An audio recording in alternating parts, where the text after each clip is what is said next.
अस्सलाम वालेकुम, मेरा नाम है गुलाम अब्बास और आप देख रहे हैं अब्बास केमिस्ट्री। आज organic chemistry lecture number 3 chapter number 3 के लेक्चर नंबर 3 में मैं आपको खुशामदीद कहता हूँ।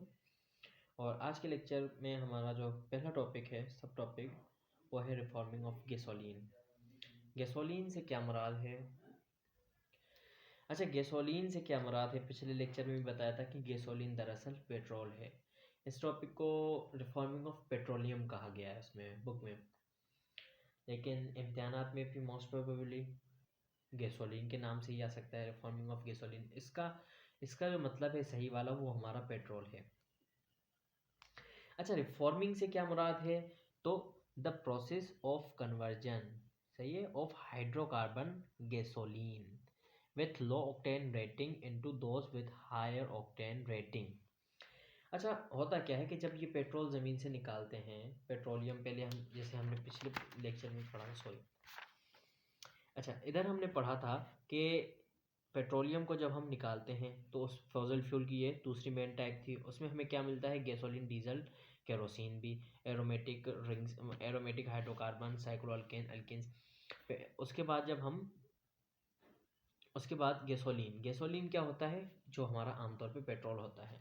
तो ये उसी पेट्रोल की बात हो रही है। तो उसका जो फॉर्मूला होता है ना, वो होता है C8H18। अच्छा, इसको दरअसल हम आगे वाले चैप्टर में तो डिटेल्स में पढ़ेंगे इन चीज़ों को, लेकिन इसको हम ऑक्टेन कहते हैं, सही है। ऑक्ट का मतलब होता है 8, और एन का मतलब होता है single single carbon, single single bond between carbon carbon. तो कार्बन 8 बना लिए, उन सब के दरमियान सिंगल सिंगल, सब आपको दिखाई दे रहे होंगे कि सिंगल बॉन्डेड है एक दूसरे से एटम्स।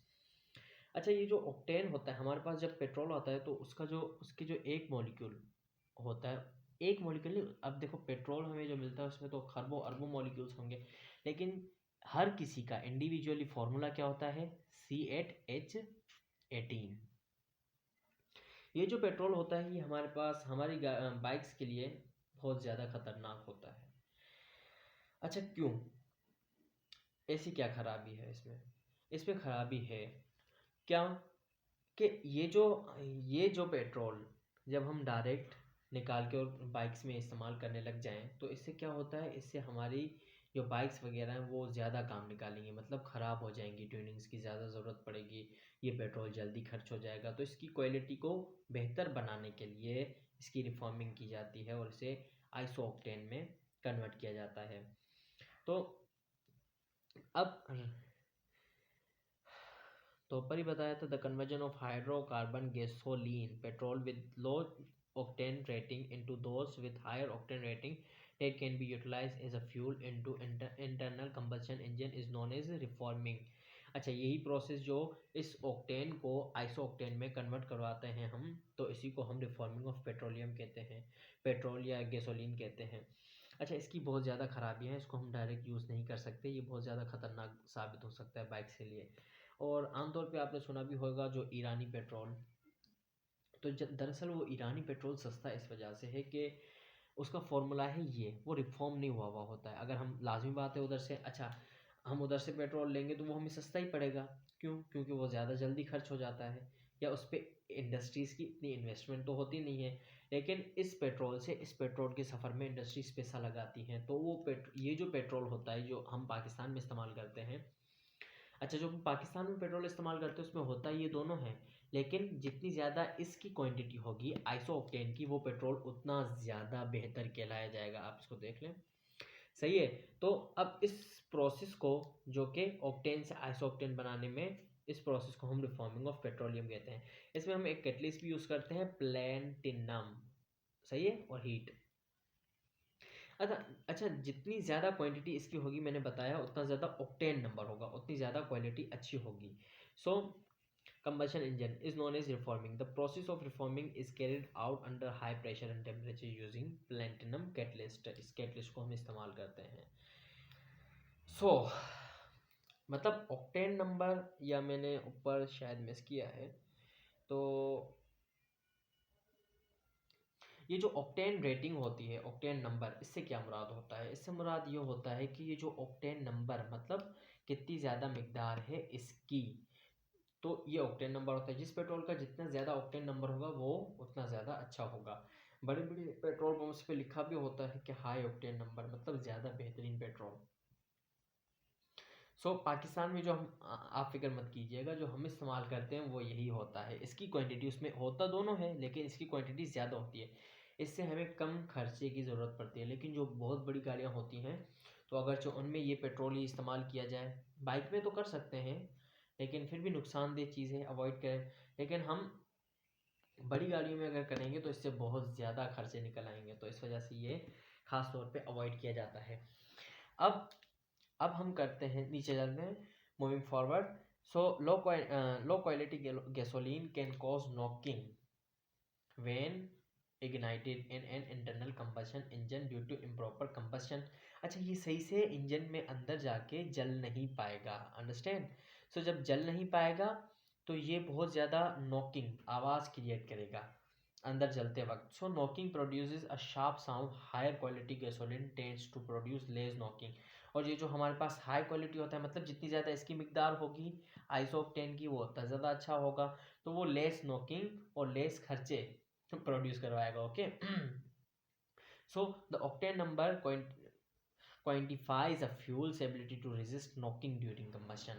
तो ये जितनी, मतलब जो जितना ज़्यादा ऑक्टेन नंबर होता है, जितना ज़्यादा ये होता है वो उतना ही कम शोर मचाएगा, उतना ही कम नुकसान देगा बाइक्स वगैरह को। अच्छा, इससे जो पहले की बुक थी उसमें इसमें जो कैटलिस्ट जो इस जगह मेंशन किया गया था वो था टेट्रा इथाइल लेड। सही है, टेट्रा इथाइल, टेट्रा का मतलब चार, इथाइल एक ग्रुप है, आगे चल के आपको पता चल जाएगा, ये C2H5 इसे ही इथाइल, तो चार इथाइल लेड। ये जो कैटलिस्ट था ये पहले यूज किया जाता था। अच्छा, ये लेड जो है ये बहुत ज़्यादा हमारी सेहत के लिए ख़तरनाक है। सही है, ये मतलब ख़ास तौर पे दमे वालों के लिए, तो ये हमारी अंदर। अच्छा, अब आप बोलेंगे कि इसका पॉल्यूशन से इससे क्या ताल्लुक, तो इसका ये ताल्लुक है कि ये जब बाइक्स वगैरह से चल के साइलेंसर से क्या निकलता है, वो दरअसल वही धुआं होता है जो कि पेट्रोल अंदर जलाता है, और वही जो उसका जो मीन उसी की फॉर्म में जल के और जो धुआं बाहर निकलता है एनर्जी। तो उसमें लेड तो था, और लेड तो होता है, तो वो लेड हमारी लंग्स में जाके या हमारे सीने में जाके, चेस्ट में जाके अंदर बहुत ज़्यादा तबाही करता है। अच्छा, इस वजह से अब आज के दौर में इस लेड, टेट्रा इथाइल लेड को अवॉइड करके इसकी जगह न्यू कैटलिस्ट यूज़ किया जा रहा है जो कि है प्लैटिनम। अंडरस्टैंड। ये एमसीक्यूज के लिहाज से बहुत ज़्यादा इंपॉर्टेंट पॉइंट्स हैं, लेकिन ये और ख़ास तौर पे ये बात मेंशन भी की गई है बुक में कि जो हम पहले इस्तेमाल करते थे वो कैटलिस्ट ये था। सही है। अच्छा, कैटलिस्ट किस काम आता है ये ऊपर हमने भी डिस्कस कर लिया है कि व्हाट, कि इसको इसमें कन्वर्ट करने के लिए। और दूसरी बात की पॉइंट ये याद रखिएगा कि ये जितना ज़्यादा होगा उतना ज़्यादा वो पेट्रोल अच्छा होगा। और ख़ास तौर पे आपको पता भी चल जाएगा, जो जितना ज़्यादा महंगा होगा उसका मतलब ये है कि उसमें उतनी ज़्यादा है। मतलब अगरचे ये जो 100% है तो ये तो बाबा मतलब जन्नती पेट्रोल है। सही है, इसका बिल्कुल भी इंजन वगैरह को नुकसान नहीं होगा।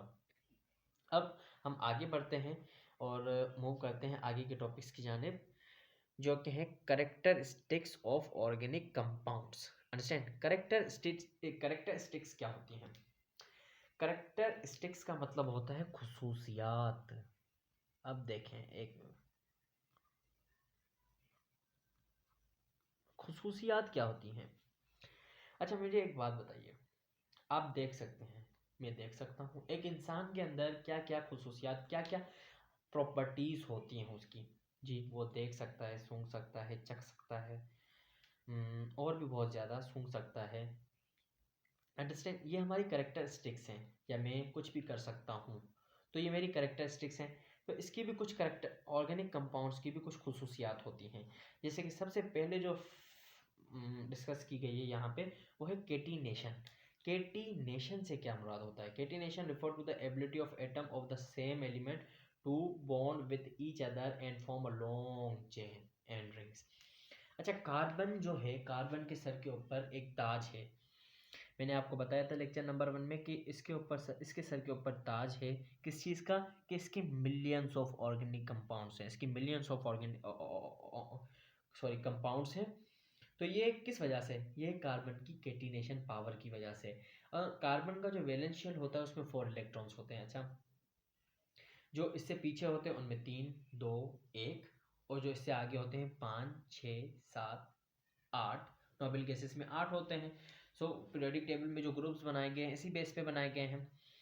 अच्छा, बात क्या है कि कार्बन इन द सेंटर, मतलब 4 ही हैं, सही है। अब आमतौर पे जिनके पास 3 होते हैं तो हम कहते हैं कि ये इसके पास जो 3 इलेक्ट्रॉन हैं इसे 5 और गेन करने पड़ेंगे, इसलिए ये क्या करेगा, ये लूज कर देगा।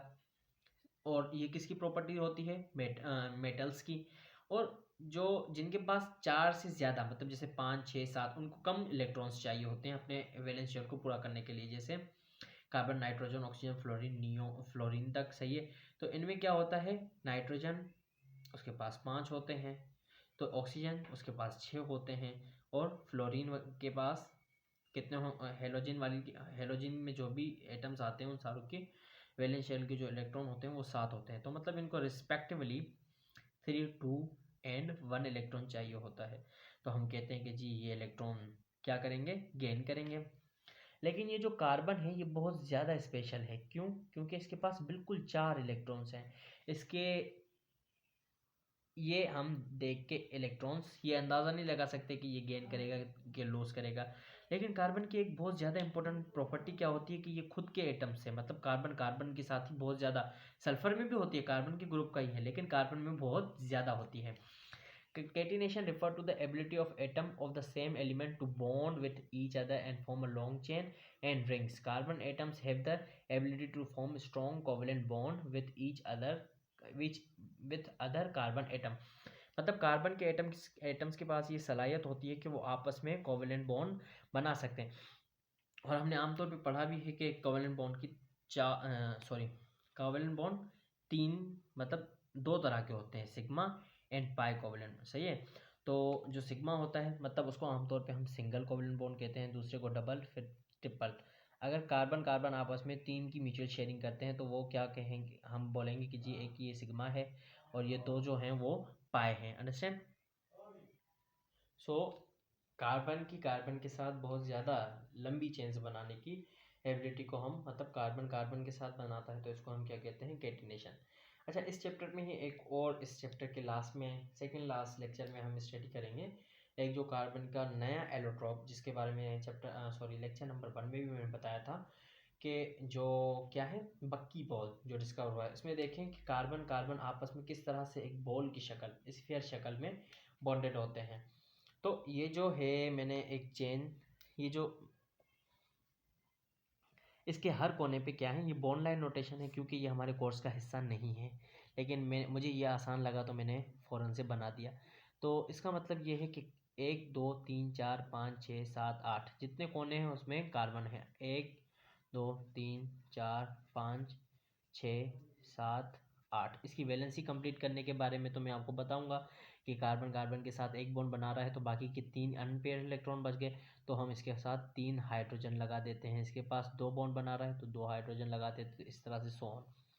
ये भी, और साइक्लिक रिंग भी बनाता है ये, मतलब 6 कार्बन है, हर कोने पे एक कार्बन है। 1, 2, 3, 4, 5, 6 साइक्लोहेक्सेन है, ये पेंटेन है, ये इस पर ज़्यादा सर खपाने की ज़रूरत नहीं है। ये बस एग्जाम्पल है कि कैटिनेशन की सूरत किस किस तरह से आ जाती है सामने। तो अब ये जो दूसरी प्रॉपर्टी है, आज हम एक दो ही इसके बाद प्रॉपर्टी स्टडी कर सकेंगे।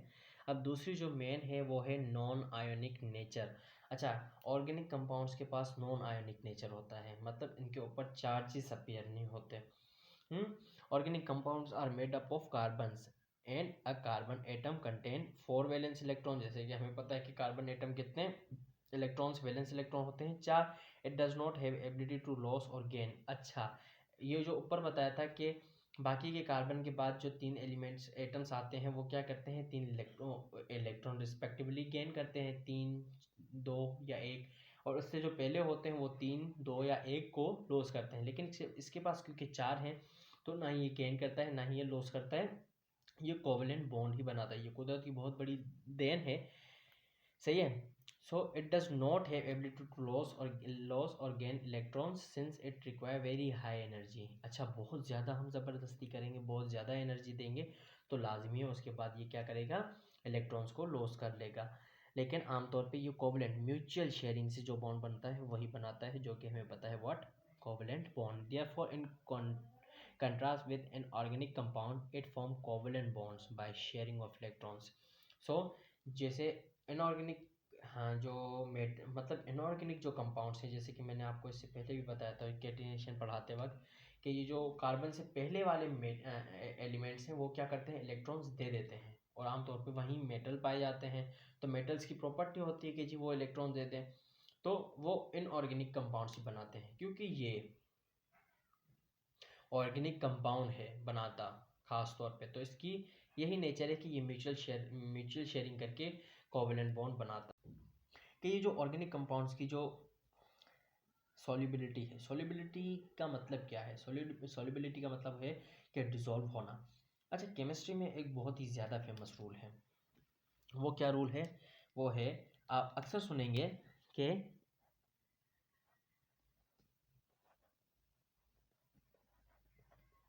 Like dissolve like. इसका मतलब क्या है कि एक जैसी चीज़ें ही दूसरी चीज़ों को डिसॉल्व करती हैं। जैसे अभी मैं अगर आपसे एक क्वेश्चन पूछूं कि पानी में शहद क्यों मिक्स नहीं हो सकता, या पानी और तेल, ऑयल जो होता है सर में लगाने वाला सरसों का तेल, वो आपस में क्यों नहीं मिल सकते। इसके पीछे एक बहुत बड़ा रीज़न है। वो क्या है कि ये जो तेल है ये हमारे पास ऑर्गेनिक कंपाउंड है, और दूसरी बात कि जबकि पानी हमारे पास इनऑर्गेनिक कंपाउंड है। सही है, नॉन ऑर्गेनिक।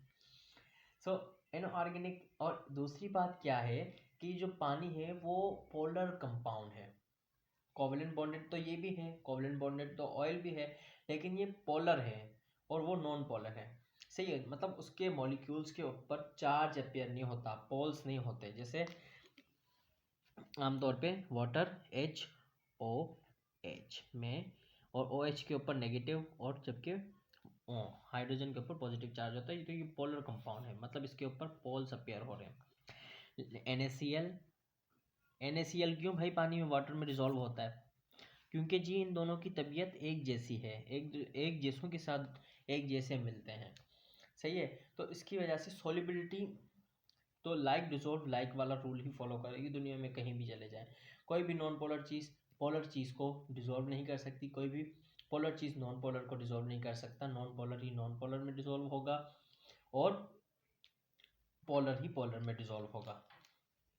मतलब अगर चाहे हमें पानी में कोई भी चीज़ मिलानी है तो हमें एक चीज़ को याद रखना है कि इसकी तबीयत का ही कोई लाना है। सही है, इसमें हम पेट्रोल को नहीं मिला सकते, वो क्या है, कोवलेंट बॉन्डेड, उस पर पोल्स अपेयर नहीं होते, वो ऑर्गेनिक कंपाउंड है, ये इनऑर्गेनिक है। सही है। So water soluble organic compounds that contain polar functional group such as hydroxyl or carboxyl group tend to be soluble in water. अच्छा, ऑर्गेनिक कंपाउंड्स भी पानी में soluble होते हैं, लेकिन कौन से, जिनकी तबीयत पानी जैसी होती है, इस बात को आप याद रखिएगा। जैसे फॉर एग्जांपल कार्बो, इस फंक्शनल ग्रुप के बारे में हम अगले लेक्चर में, या उससे अगले लेक्चर में, शायद अगले लेक्चर में एंड हो जाएगा, तो शायद इसी लेक्चर में हम पढ़ लें शायद। तो फंक्शनल ग्रुप ऐसी चीज़ होती है जो किसी भी कंपाउंड को, ये जब हमने कल अल्केन पढ़े थे, सही है, ऐसे अल्केन्स में जब भी फंक्शनल ग्रुप्स लगते हैं तो वो उनको नई प्रॉपर्टीज़ देते हैं। फंक्शनल ग्रुप से मुराद ये है कि वो उस कंपाउंड को नई प्रॉपर्टीज़ दे देगा। तो अब वाटर सोल्यूबल ऑर्गेनिक कंपाउंड्स वही होंगे जिनकी तबीयत वाटर जैसी होगी, मतलब पोलर होगी। तो जब भी हाइड्रोक्सिल कार्बोक्सिल ग्रुप ये लगते हैं तो वो उस कंपाउंड को भी पोलर बना लेते हैं। नहीं तो ये जो ऑक्टेन हमने देखा है ये नॉन पोलर है अभी। सही है, तो अगर इसके ऊपर कोई कार्बोक्सिल ग्रुप आ गया या OH ग्रुप आ गया, इससे कनेक्ट हो गया, इस जगह एक हाइड्रोजन रिमूव करवा के, तो ये भी पोलर हो जाएगा, फिर ये पानी में डिसॉल्व हो जाएगा, क्योंकि दोनों की तबीयत कैसी हो जाएगी, सेम। तो आप इसके पीछे की साइंस समझ गए होंगे। Ethanol and acetic acid are both water soluble organic compounds. क्यों? क्योंकि इसमें OH है, इसमें COOH है। और ये पोलर फंक्शनल ग्रुप है, मतलब ये जब भी आते हैं ना, ये इससे ये जो OH आ जाएगा तो ये कम इससे इलेक्ट्रॉन्स छीन लेगा, सही है, इस कार्बन से। ये आगे की चीज़ है, तो आप आगे चल के समझ जाएंगे इंशाल्लाह। तो ये पोलर है, इसी वजह से लाइक डिसॉल्व लाइक को याद रखिएगा। अब आते हैं हम आगे जी। तो non polar organic compounds, non polar organic compound such as hydrocarbons, जैसे पीछे बताया था ना ऑक्टेन, नॉन पोलर है तो non polar generally have low solubility in water, water में कम ही डिसॉल्व होते हैं। इसके पीछे का इसी के पीछे पेज पे मैंने बताया था रीज़न, क्योंकि जी ये इम्तिहानात में रीज़न भी आ सकता है कि जी क्यों वाटर में ऑर्गेनिक कंपाउंड सॉल्युबल नहीं है। जी आप बोलेंगे कि लाइक केमिस्ट्री में एक रूल है, लाइक डिसॉल्व लाइक, मतलब जो पोलर होंगे वो पोलर को डिसॉल्व करेंगे, जो नॉन पोलर होंगे वो नॉन पोलर को डिसॉल्व करेंगे। अब ऑर्गेनिक कंपाउंड्स होते हैं नॉन पोलर, वो पानी में नहीं डिसॉल्व हो सकते, क्यों? क्योंकि वाटर पोलर कंपाउंड है, but are soluble in non polar solvent like hexane और डाई इथाइल ईथर।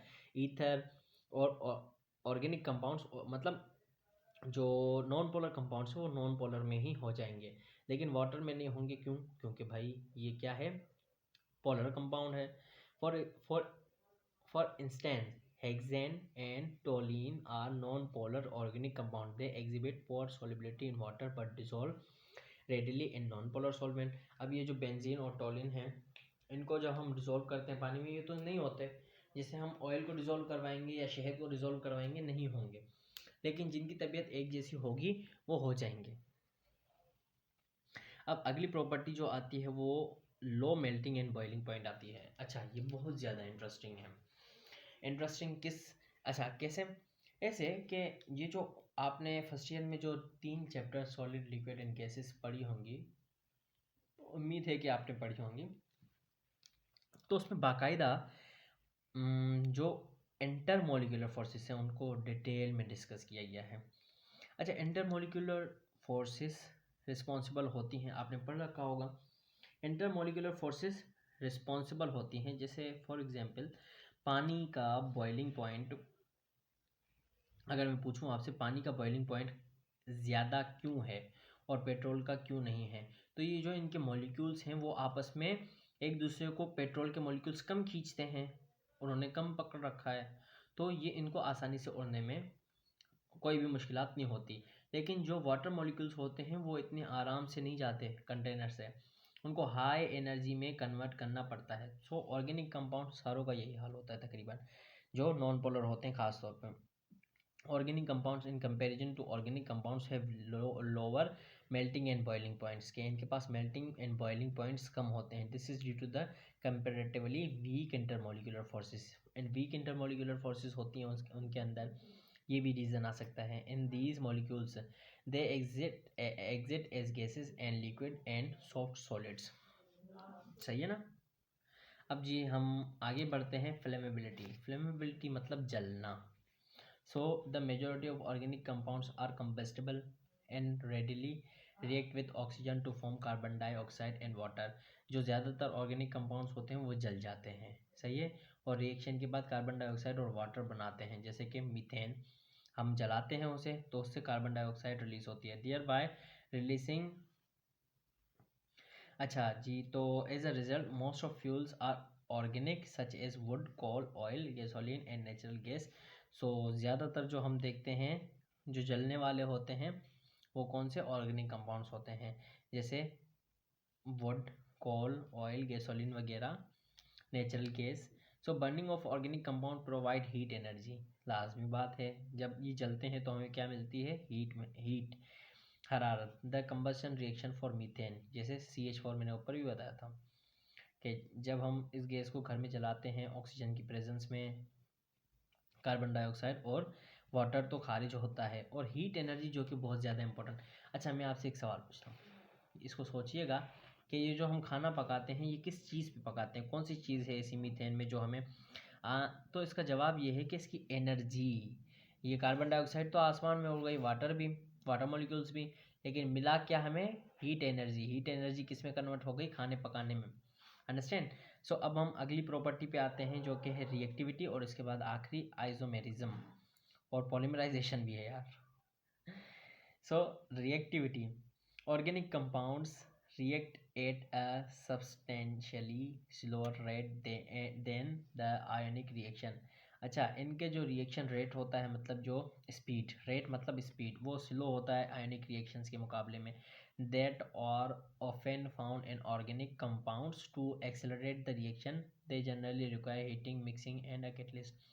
हमें ऑर्गेनिक कंपाउंड्स के रिएक्शंस करवाने के लिए ज़्यादातर मिक्सिंग, कैटलिस्ट या हीटिंग की ज़रूरत पड़ती है। मतलब जैसे फॉर एग्जांपल कोई भी रिएक्शन, जैसे कोई भी रिएक्शन करवाना हो जो आम तौर पे नहीं होता, तो हमें उसे हीट देके कंटेनर को और उस रिएक्शन को फास्ट करवाना होता है। जैसे कि मैंने पिछले लेक्चर्स में बताया था कि कैटलिस्ट का क्या रोल होता है। सही है। सॉरी, ये ऊपर किया ही नहीं मैंने। तो हीटिंग, मिक्सिंग और कैटलिस्ट के ज़रिए हम इसके रेट को बढ़ाते हैं। अब जो एक प्रॉपर्टी है, करेक्टरिस्टिक है किसकी, ऑर्गेनिक कंपाउंड्स की, जो कि बहुत ही ज़्यादा इम्पोर्टेंट है। अच्छा, इसके इस बार इतना डिटेल्स में डिस्कस नहीं किया गया, लेकिन मैं समझता हूँ कि इसको बहुत ही ज़्यादा डिटेल में इस जगह पे स्टडी करने का मौका हमें मिलता। अच्छा, तो ये है आइसोमेरिज्म। आइसोमेरिज्म क्या होता है? देखें, ये ऑर्गेनिक कंपाउंड्स में एक रहमत पाई जाती है कि ये बहुत ज़्यादा है। क्यों? क्योंकि आइसोमेरिज्म है, इनमें ज़्यादा ये प्रॉपर्टी पाई जाती है। जैसे compound with the same molecular formula but different structure are known as isomers. आजकल हम यूनिवर्सिटी में भी, मैं बीएस केमिस्ट्री कर रहा हूँ, तो मुझे यही पढ़ने को मिल रहा है, आइसोमेरिज्म। अच्छा, आइसोमेरिज्म बहुत ही ज़्यादा इम्पोर्टेंट और इंटरेस्टिंग चीज़ है। जैसे compounds with the same, compounds जिनका मॉलिक्यूलर फॉर्मूला सेम हो, मतलब जैसे ब्यूटेन। सही है, ये ब्यूटेन में भी हम देखेंगे तो C4H10 होंगे, मतलब हाइड्रोजन 10 होंगे और कार्बन कितने होंगे, 4, और इसमें भी C4H10 ही होंगे। लेकिन खास बात क्या है कि जी इसका स्ट्रक्चरल फॉर्मूला दूसरा है, इसका स्ट्रक्चरल फॉर्मूला दूसरा है, तो ये दोनों अलग अलग कंपाउंड्स हैं। अंडरस्टैंड? सो यही मतलब इसी वजह से ये बहुत ही ज़्यादा नंबर है इनका ऑर्गेनिक कंपाउंड्स का, और कार्बन के सर के ऊपर ताज है कि इसके ही सबसे ज़्यादा कंपाउंड्स हैं। अंडरस्टैंड? तो ये बस अल्लाह की मर्ज़ी। सो पॉलीमराइजेशन, ये जो कि आखिरी प्रॉपर्टी है, करेक्टरिस्टिक। इसके बाद बस एक दो ही टॉपिक रह जाएंगे इस चैप्टर को मुकम्मल करने में। अब ये जो पॉलीमराइजेशन है, पॉलीमराइजेशन होती है the process, polymerisation is a process where small molecules called monomers join together to form large molecules called monomers. अच्छा, ये जो प्लास्टिक वगैरह है, ये दरअसल मोनोमर्स से मिलके बनी है और ये एक पॉलीमर है। पॉलीमर क्या होते हैं? जिनमें छोटे छोटे यूनिट्स, मतलब जैसे छोटे छोटे यूनिट, ये एक यूनिट, दूसरा यूनिट, तीसरा यूनिट, चौथा यूनिट। ग्लूकोज वगैरह भी हमारी बॉडी में इसी तरह से हमें खाने में मिलते हैं, उन्हें फिर हम दांतों से तोड़ते हैं। सही है। तो ये अंदर जाके सिंगल सिंगल यूनिट में हो जाते हैं, मोनोमर्स में कन्वर्ट हो जाते हैं। तो ये जो छोटे छोटे यूनिट्स हैं, ये मिलके, मतलब ये जो, फॉर एग्जांपल मैं कहता हूँ, इधर मेरे पास ये एक छोटा सा यूनिट है, कोई भी चीज़ है, कोई भी कंपाउंड है, ये मेरे पास 1000 हैं। तो ये हज़ारों आपस में मिलके एक लॉन्ग चेन बना लें। सही है।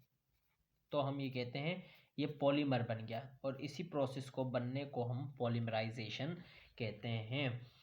सो to form a larger molecule called polymer, छोटे छोटे मोनोमर्स मिलते हैं और एक बड़ा मॉलिक्यूल बनाते हैं जिसको हम पॉलीमर कहते हैं। This process can happen through various methods such as heat, pressure और द प्रेजेंस ऑफ कैटलिस्ट। ये भी कैटलिस्ट की मदद से हो सकता है, प्रेशर, हीट, वो डिफरेंट फैक्टर्स होते हैं जिनकी बेसिस पे हम कोई भी रिएक्शन करवाएं। तो एक एग्जांपल हमें इधर दी हुई है, ये जहाँ पे एक n numbers of this compound लिए गए हैं। सही है। और ये आपस में दोनों रिएक्शन करते हैं और उसके नतीजे में हमें वाटर मॉलिक्यूल्स डिटेक्ट होते हैं और पॉलीएस्टर मिलता है।